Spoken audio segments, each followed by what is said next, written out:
নমস্কার বন্ধুরা, আজকে কৃষ্ণ হেসেলের নতুন একটা রেসিপি নিয়ে এসেছি। চিংড়ি মাছ, পালং শাক, লাউ, মিষ্টি কুমড়ো আর বড়ি আর দুই টুকরো ফুলকপি ছিল। এই দিয়ে একটা নতুন একদম সাদা মাঠা রান্না। দেখুন কেমন লাগে, করে খেয়ে দেখবেন, এটাও ভালো লাগবে।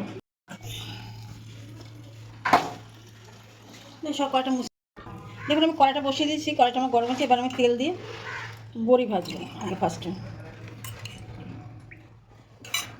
বড়িটা আবার ভেজে নিচ্ছি। দু রকমের বড়ি আছে, অল্প বড়ি, এর জন্য ওর তিনটেও দিয়ে দিয়েছি। বড়িটা আমার ভাজা হয়ে গেছে, এবার আমি নামিয়ে নিচ্ছি বড়িটা।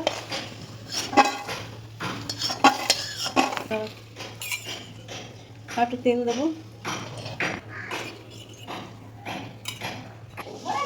কালো জিরে, দুটো কাঁচা লঙ্কা। এটা খুব বেশি মশলা লাগে না। চিংড়ি মাছ দিলাম, সামান্য চিংড়ি মাছের মতন দিলাম।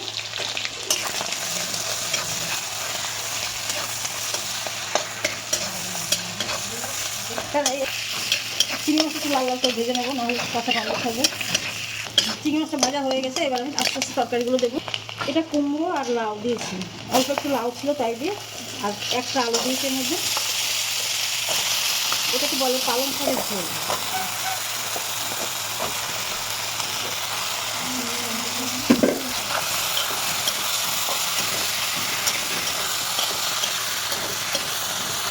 সিমগুলো দিয়ে দিলাম, অনেক একটু বেগুনও দিয়েছি।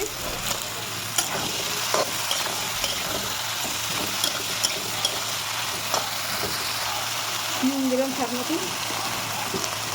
তাকে বেশি হলুদ দিতে নেই, তাকে হালকা হালকা ভালো লাগে।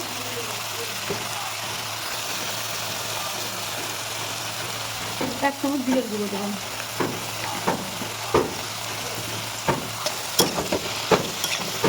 দুটো কাঁচা লঙ্কা আমি ছেড়ে দিয়েছিলাম, আমার কাঁচা লঙ্কা নিয়ে দেখে আমি বাটা লঙ্কা দিচ্ছি।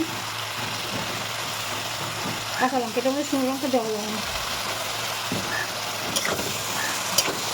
এবার ঢাকা আমি সামান্য একটু চিনি দিলাম।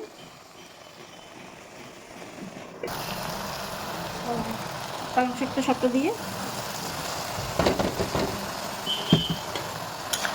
নেড়ে দেবো।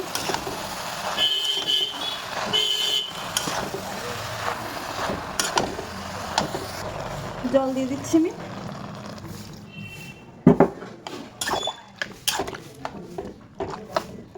ক্যামেরাই অন করিস আমি আরেকটু জল দিচ্ছি, এটা সেদ্ধ হবে সবজিগুলো। এবার আমি একটু ঢাকা দিয়ে দিচ্ছি। এটা খুলে দিচ্ছি, বড়ি কটা দিয়ে দিচ্ছি আর 5 মিনিট ঢাকা দেবো। তারপর আমার লাউটা একটু শক্ত রয়েছে, ঢাকাটা খুলে দিচ্ছি।